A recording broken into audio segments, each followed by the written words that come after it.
And welcome to another live stream. I'm Robin. I'm joined by Mairéad again here today. Hi, Robin. How's it going? Good. So Mairéad is head of our customers team and looks after all of the different user requests, support, prioritizes all these features. So she's going to join here on the call today. You can see my background's a little bit different. I'm in one of our COVID projects was to build a studio in the office. So now we're allowed back in the office from today. And so what better day to start in the studio? Still a few fine tuning tweaks to do between lighting and sound, but you should see us recording from here more often now. So Mairéad, what's in store for us today? Yeah, so we have a couple of new enhancements in incident management. So to start off, the first one that you can do is it's now possible to create announcements in the control room.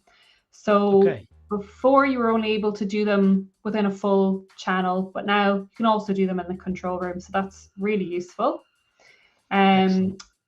The next one there is you can predetermine status board filtering, sorting, and grouping in the admin area. So they're all functions that you were able to do within a channel itself. You know, you could sort a status board by name or by date created and so on, but you can now actually predetermine that for each of your boards if that's something you wish to do.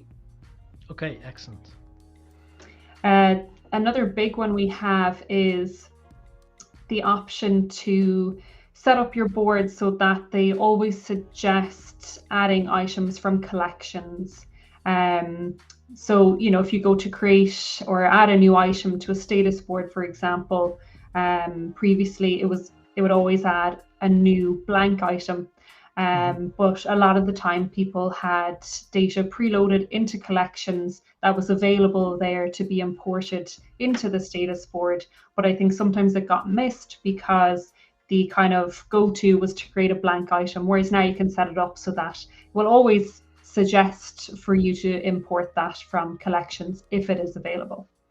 Ideal. That's a huge feature, and I think we'll spend quite a lot of time on that today. Definitely, yeah. And then as part of that, once you've imported items from collections, it will now always show that, you know, if you've imported, let's say 5 of a list of 10 buildings, for example, it will show that 5 have already been imported and there's 5 left to be imported. But you may not need to use all of them, but it just kind of makes it a little bit easier for you to see which ones are already in use. And that, so the importing from collections, having that feature to always suggest, that is also now available in the mobile app as well. And we'll be going through that today as well. Brilliant. The other... I was going to say, we've got some changes to the mobile app too. I think there's a new release. I can see it's still waiting for review from Apple. So once that's approved, it should already be on Android, but Apple should approve it within an hour or so. It'll be available to everyone.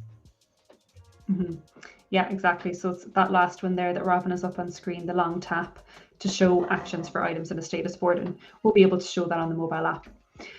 So I guess we can get started with the first one there, Robin. Then if we take a look at creating announcements in the control room. So excellent. If you can share your screen and... I will do, and I'd also say that we've got live chat here, so you can see on the right hand side anyone who talks to us on Facebook, on Twitter, on LinkedIn, on YouTube, anywhere you're watching this live on this live stream, your questions are going to come up here for Mairéad and I, and we'll be able to answer your questions directly. You can control this session a little bit, so don't hesitate to get involved and ask us some questions. Okay, I'm going to bring my screen up. Let's do this.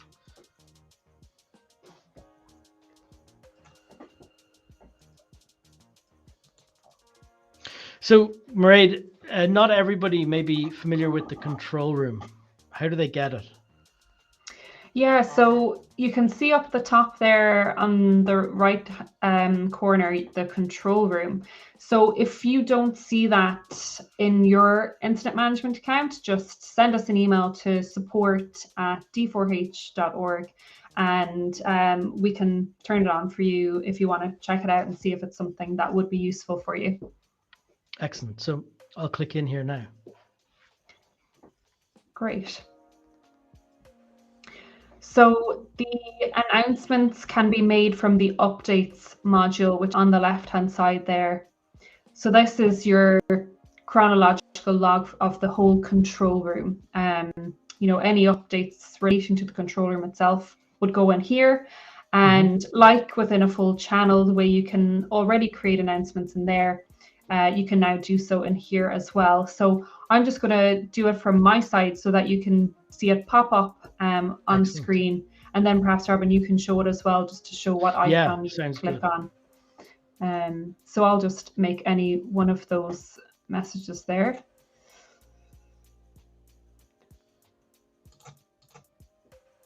Okay, so that should now be so we've started showing up. We've started on our shift. Okay, excellent. And so how Mairéad did that, I'm going to clear this now. How Mairéad did this was she typed in a message. So I'm going to say something like operations briefing at 3 p.m.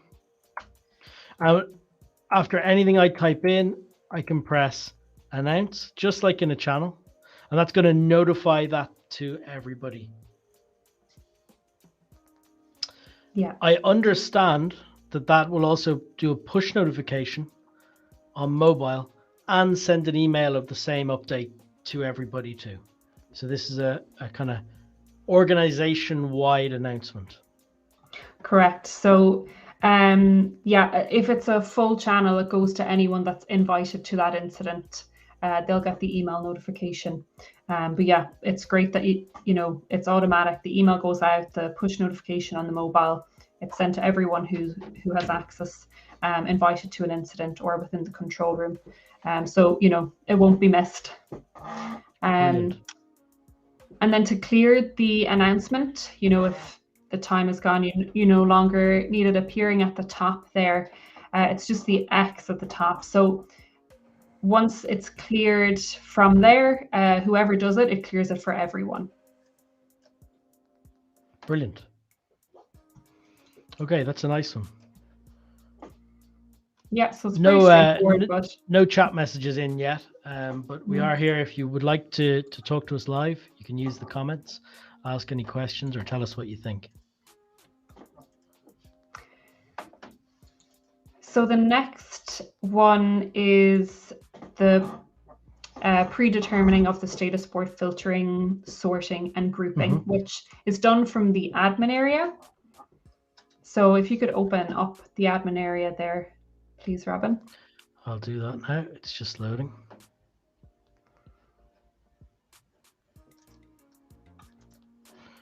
Okay, so I'm going to move over to the admin area.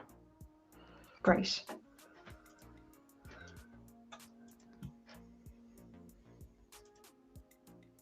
Okay. So perfect. So if you go expand templates, and then we'll take a look at status boards.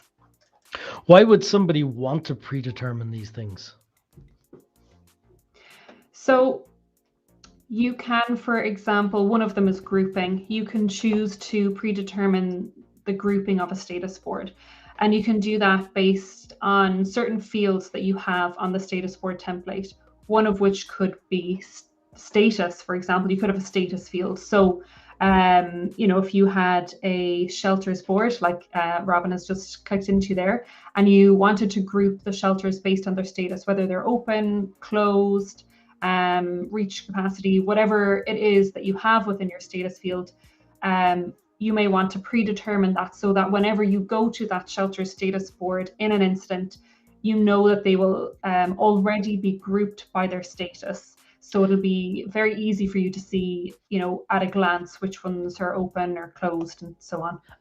And I guess all of my users that applies to as well. So if they don't know the Yeah. software so well, they go in and my view that I've applied for them is there. I assume they can still change it, I think, but this is like the default. It'll open like this for everybody. Exactly. Yeah, it's a case of, I suppose, making it more user friendly. Like you said, it's already set for everyone. They don't have to go in and click the 3 dots on a status board to group it themselves, because as I mentioned before, these functions are already, or have already always been available within a full channel to do within an incident. But like we said, it has to be done on the day, whereas this is why it's useful to have it done prior to an incident occurring. And I can see there's now sorting ability here too. So I could sort by, say, shelter capacity, and I want my largest shelters at the top. So the shelters with the most capacity, it'll start and then descending down in order. So shelter with 200 people, then 100 people, then 50 people. So that's great. So I can predetermine the two things. Yes, exactly. Yeah, it's really useful for that. So that's the sorting. And then you also have the filtering that can be predetermined. So you'll see there you can have it to show all items or show own items only. So that's if you have an item in a status board that has been assigned to you specifically to be in charge of, and you need to update the information on that item. Perhaps there's a couple that are under your charge. You may just want that board to only show items assigned to someone within a specific role. And in that instance, everyone will see, just items that they've been assigned rather than the full list. Yeah, ideal. So that's going to change depending on the role they have. Exactly, correct. Lovely. There's also the ability here to show or hide archived items by default. Now, that's a pretty niche usage, I'd say, but it's useful to be able to have it. Yeah, exactly, it is.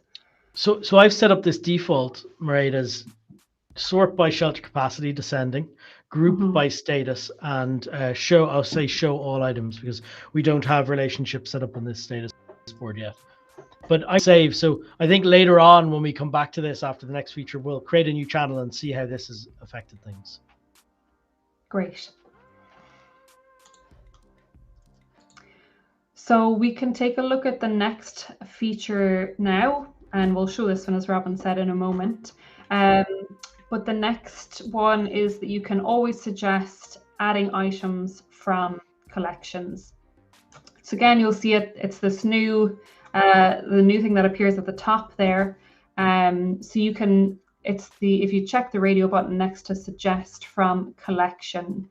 So if you hit save on that, I think it might just be easiest to show it working from a status board. Absolutely. And a bit of context here from me on this would be, there's two very different types of status board that people design. One is sort of on the fly damage assessment, and you're always starting with blank items. So we've had an earthquake, we've had a tornado, we've had some event, and I now need to capture up my information, and I can never know what those lines are going to be beforehand. But another status board might be shelters like this, and I know my shelters, they're predetermined. I have 10 of them. Every incident I'm going to select from that 10, I've got information. Maybe I'm an airline. We've got all of our airports we land at pre-listed with information for a crisis. And I'm always going to select from them. I'm never creating objects on the fly. I'm never starting with a blank item unless it's a rare occasion. And that's the difference in these two. So this will prompt people to select from pre-collected rather than creating blank every time. You're going to see it now. Mairéad will talk us through it. It's quite a change. On that, Robin, I think it's quite interesting to know maybe where, how these requests come to us. We have specific, requests from customers that, they're having ideas that maybe might help them eliminate errors or, things like that. So one example I can give is, I know someone has a building status board that they use, and they have all of the buildings preloaded into collections in the admin area and their account. But what they were finding was that sometimes users were adding a building that was already available in collections, but they didn't know that. So the building, it kind of existed twice, but it didn't link to the one loaded in collection. So it eliminates that happening as well, which is really useful. Okay. Okay, so should we see this working for real? Yeah, definitely. Go for it. Okay, so let's jump across here now. I'm going to go into a new incident here, so just bear with me while this switches over. Okay, and we should be back up. Great. We'll make this as big as we can for people. So I'm going to click on, I'll just go back to the normal interface here rather than the control room. And I'm going to start a new incident. And I'm just going to hit blank for this demo. I'm going to call it testing features.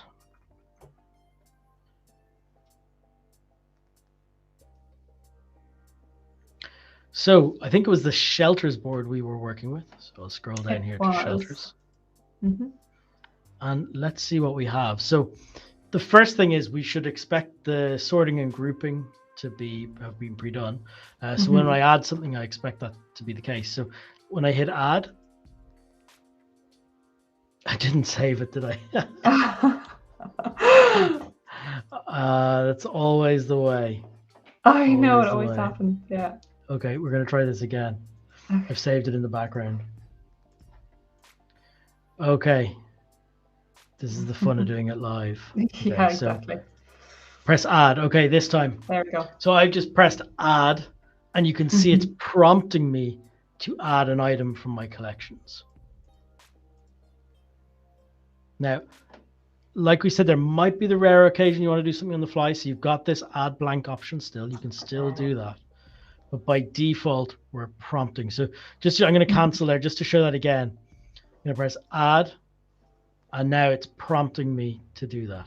And so previously what you had to do was drop down a little drop down arrow and go import. Import is now in here because it's less frequently used. It's kind of the only reason you'd ever be doing import now is pull in a spreadsheet.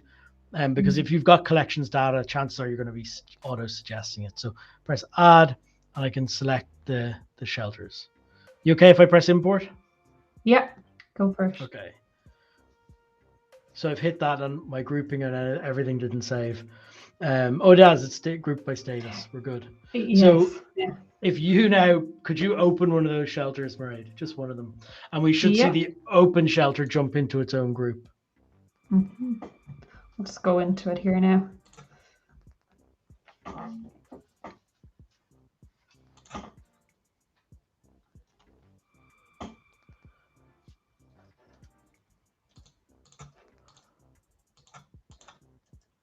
Excellent. So you can see that grouping took place automatically, and I'll just set this one as closed. So it has automatically set up the grouping. If you're familiar with how it was, this grouping was automatically set up, as was the sorting. Sort by, and it's sorted by shelter capacity descending. So those were saved as part of the properties of the board. So this is a big piece. We've already got a comment in here. Dale's up in Maine, emergency management agency there in Waldo County, and Dale says that the saved status board filters will save a lot of time. They sure will. There's a lot of people kind of have preferences on these things and have to set it every time. Yeah. If you'd like to leave a comment, just comment wherever you're watching. You can comment on YouTube, Twitter, LinkedIn, Facebook. We're broadcasting live across all those channels. And once you leave a comment on the video, it shows to us here. So we're able to bring up your comments here in this chat box. Okay.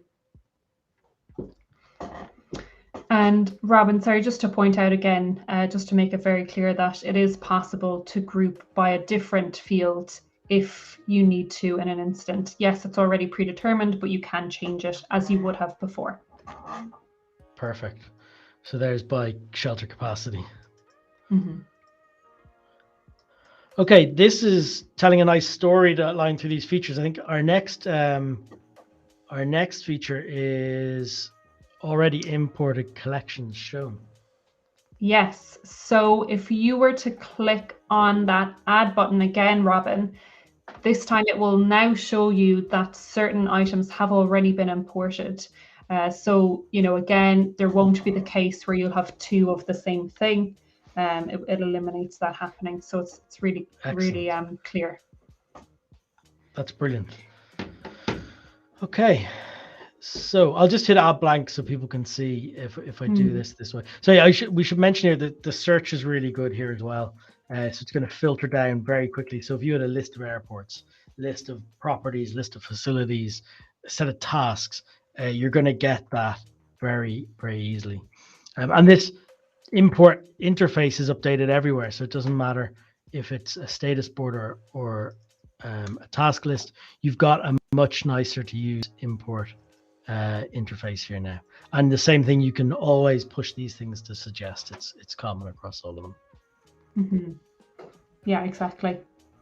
And did you just want to show adding a blank item to that status board as well? Sorry, I will do. The shelters one. Okay, so I press add. I don't have to select from here. I can press blank. Yeah, exactly. So then this is the same as before. I'm going to set the status on this one to open, and we'll see that it's automatically grouped in with that too. Can you set the capacity on that shelter to maybe 80 people? Let's see if the sorting works too. Let's do that.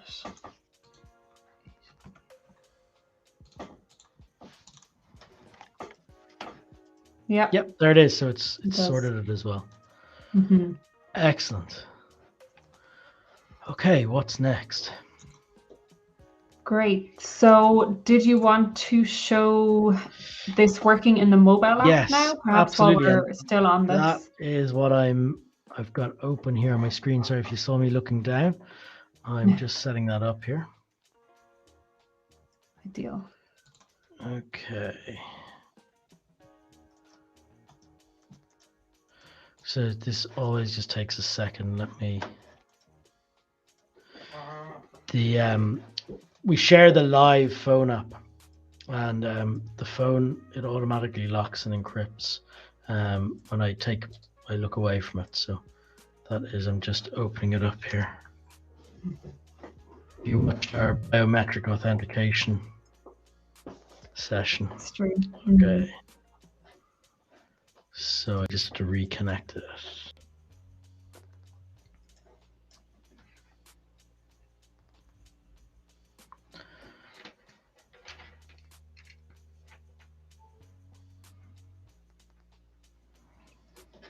So I hope we're in luck here.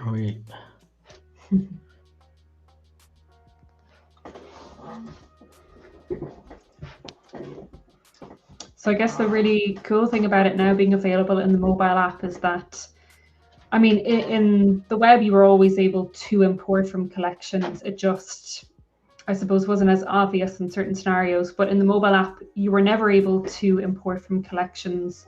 You would have had to preload them into the channel at the very start and have them available within the incident so that you could view it in the app. But now you are able to also import them from collections in the mobile app, which is really useful. Yeah, absolutely.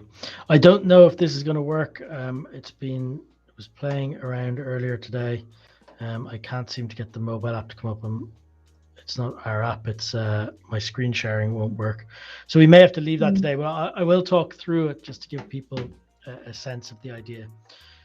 So what this one is, it's a long tap to show items in a status board, a role, a task, or in a personnel. So basically anywhere in the app you have a list of items, you can hold your finger down on that item, and you might be familiar with that on your phone anyway, but hold your finger down and you get a context menu. So it'll pop up with options. And that is things like move, delete, rename, so it's the same options you'd be familiar with on the web. So they can be quite hidden. It's the same way if you want to shut down a channel on the mobile app. Not many people know this, but you hold your finger down on the channel and it'll give you the option to enter the channel or shut it down. Okay, next up we have set the default. Oh, that's from the last one. I've got them all there. So there was just That the other was one it, was yeah. just a bug fix. Is that right? It Which was, yeah. It was archived items are now hidden by options. default. Yeah, absolutely. So on the mobile app, previously archived items would show in that list. That was our mistake. They shouldn't have. So they're now gone. And the other bug fix that's in that release, the other feature is what you've just seen. So the ability to import from collections in the mobile app. We've a couple of other questions coming in here. So it's Dale again. Is there a way to have more than one level of sorting? For example, we might group by road status and sort by town, but it'd be great to have a second level of sorting by road name within each town. I'm afraid not, Dale. I think it's just one single layer of sorting. So unlike a spreadsheet where you can pick sort by different, or is it even a spreadsheet? Maybe like a pivot table. We're able to do that. This, like a spreadsheet, you can't, like ours. You can just pick one column and sort by, I'm afraid. So maybe it can be combined with the group by, where you group by town and then sort by, or group by road. So group by road and then sort by town or something, and maybe that could work. But you'll just look at the colors as a differentiator within those rows. You could filter. What about a filter? So you could filter to show only closed items. So if that's the interesting thing, if you're not that interested in what's open, if you're only interested in what's closed, you could set it up to always filter to only show closed, and then you could group by town, sort by road, and I think you'll get the view you're looking for. So I hope that helps a little bit. Mairéad, is there any functionality we have on the roadmap we can share in this call? I'm just trying to think for people watching if there was anything particular. I'm trying to think. Sure, if there's any functionality that we can share. It depends what's our public list and not, but to say for the other products that you may have as well, the personnel training, equipment management, and incident reporting, we have a very, very large release just coming together for that. It's not going to deliver a huge number of features to you guys as end users, but it's a complete performance rewrite from the ground up. And we've also got a single sign-on system coming along. So you'll be able to set up your single sign-on across all products. So the same username and password you sign into incident management with will work across all of our other products. And you'll be able to connect that up to your corporate or organization single sign-in system. So you don't even need a username and password with us. It'll just automatically sign you in. So lots coming on that side on the accounts, security, performance, all of that's happening in the background underneath. I suppose just a couple of items, Robin, that are kind of on the roadmap for incident management. Tagging in updates in the mobile app. So that's one that we plan to add in the coming months as well. Because again, you can only do it in the web at the moment, where you tag a specific update you're posting against, whether it's against a status board or a role or whatever it is, that will be available in the mobile app once we have that completed. We also plan to add the map in the mobile as well. That I think will be another big one. And I'm trying to think if there's anything else. I think we're hoping to make, so when you're configuring your form templates in the admin area, hoping to make that a little bit easier for you so that you can drag and drop sections to rearrange the layout of the templates. Because at the moment, you have to delete a field and create it again to add it somewhere if you want to move the location of it.